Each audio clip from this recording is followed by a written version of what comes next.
I don't know why, but it seems, this is in general, it seems for me easier to experience sadness than to experience joy. So let's say you're in San Francisco and you get in your car, you're at the top of the hill, and you decide that you're going to find out what momentum is. So you release the parking brake and take your car out of gear, and you just nudge your car just a little bit. And it just rolls down that hill. The momentum of it, if you decide you're going to stop it, you wouldn't want to be at the bottom of the hill trying to stop it, because you're not going to stop it. Momentum is a powerful thing. And that's all you're describing. You got to catch it in the earlier stages. Because once momentum is going, in other words, you might say, yeah, I pushed my car from the top of a hill, and it's just easier to let it go right into the bay than to try to stop it. And we say, yes, because that's a law of physics. And the law of physics is rampantly involved in law of attraction. It's all about physics. It's all about inertia. It's all about movement. It's all about momentum. There isn't anything in the laws of physics that isn't all wrapped up in law of attraction.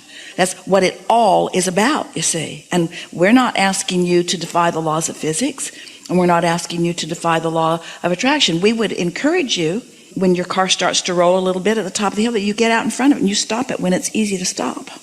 We wouldn't ask you to do otherwise. Stop it when it's easy to stop. And some of those thoughts are easy to stop. And sometimes you sort of wallow in them, and then there's momentum. And then for sure, it's easier to think those thoughts. For sure it is. You're not making it up. For sure it is. But the question isn't what's easier, because law of attraction answers that question every day. It's not what's easier, it's what feels better. That's the question you got to ask. So, Abraham, it's so much easier for me to think thoughts that don't feel good than to think thoughts that do feel good. Well, we get that because your habit of thought is causing that to happen. But if we ask you the question, which feels the best, you'd give a totally different answer.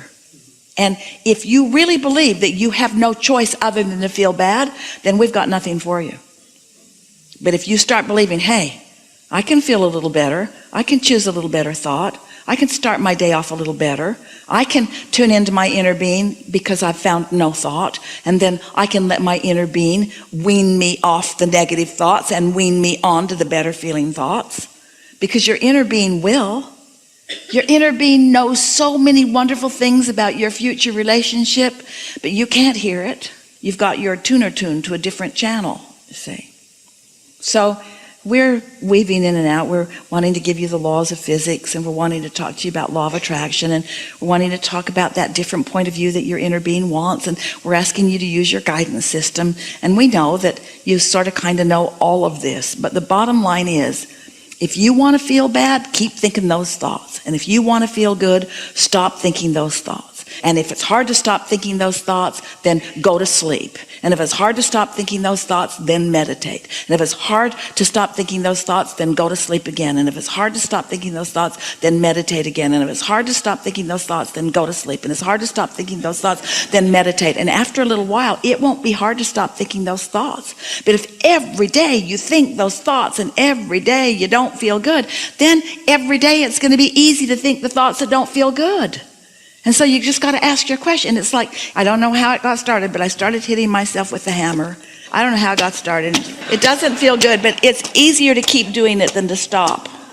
And we say, really? You say, yeah, really? It's a lot easier to keep doing this than to stop. And we say, well, really? Yeah, it's easier. It's easier. Now that seems ridiculous. And so does this. It seems ridiculous. It seems ridiculous. It's like, I have no control over my thoughts. That's not even close to true. Or I only have one thing to think about and it sucks. That's not close to true either. What about things that make me feel good, but maybe they're bad for me? You know, let's say I enjoy eating. Maybe I eat too much. Yeah. You should just get in that car and release the brake and let it.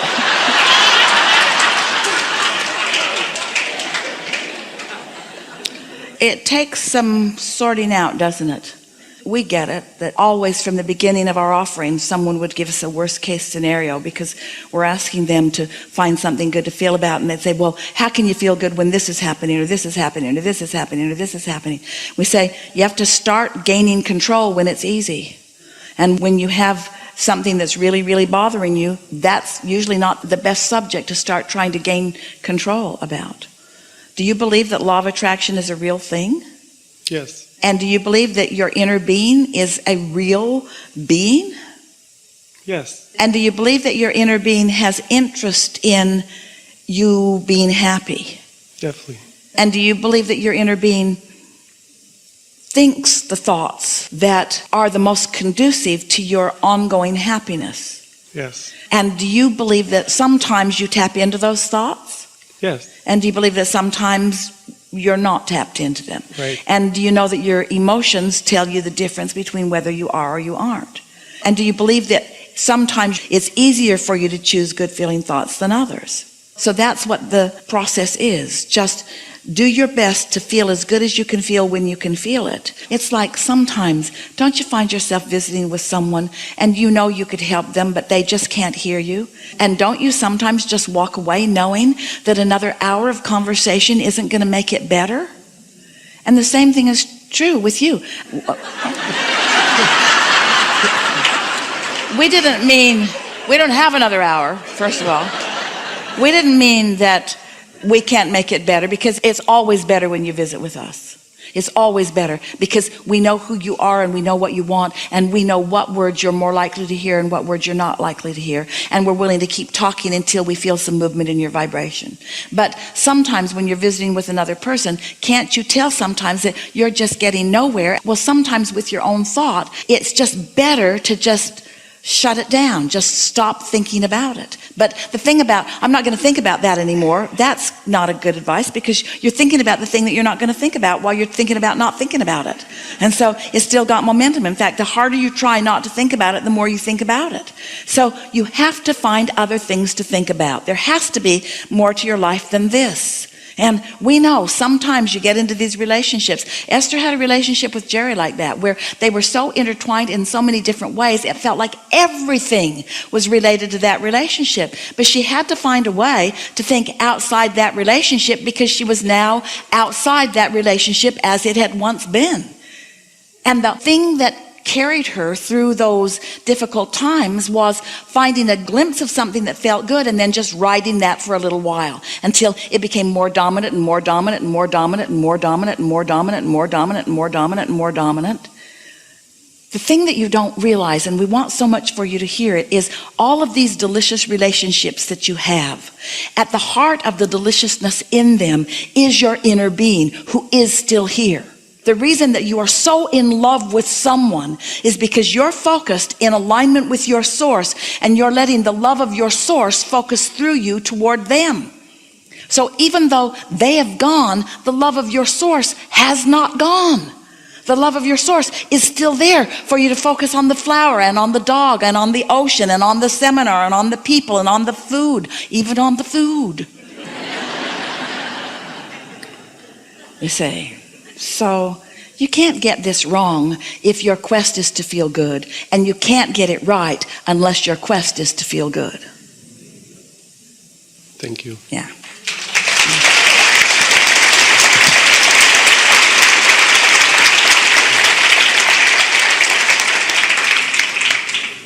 Here's something really worth talking about. We want to break this to you gently.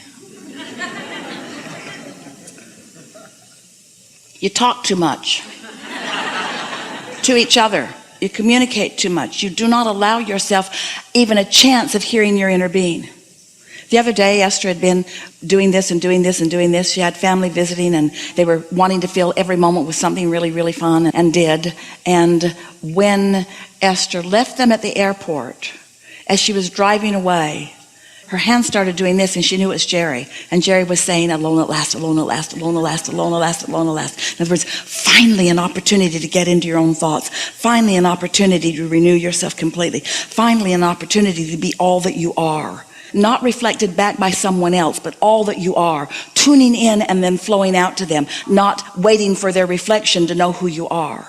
So much communication. She watched the children and the adults around the tables, everyone with their phone, Snapchatting, Instagramming, emailing, texting, and no one listening to their inner being, listening to each other. We're talking about the world, not just Esther's family.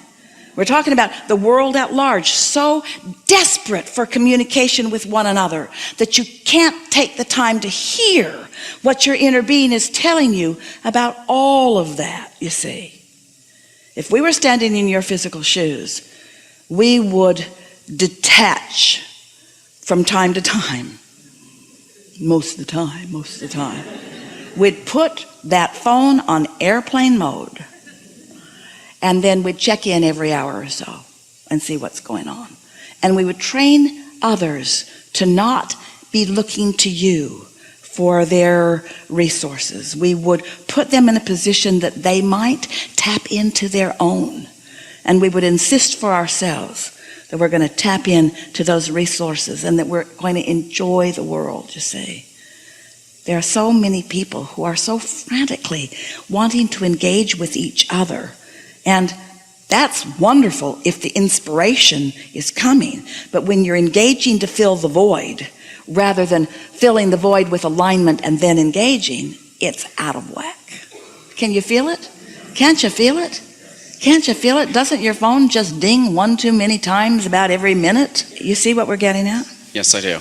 I truly understand it. Things that didn't used to bother me as I started disconnecting more. And now that I'm more aligned, I don't even understand what bothered me. Yeah, it takes the edge off of everything. Mm-hmm, Yeah, mm-hmm. yeah. It's a good I state. truly appreciate this. Yeah. Thank you. Yeah, yeah.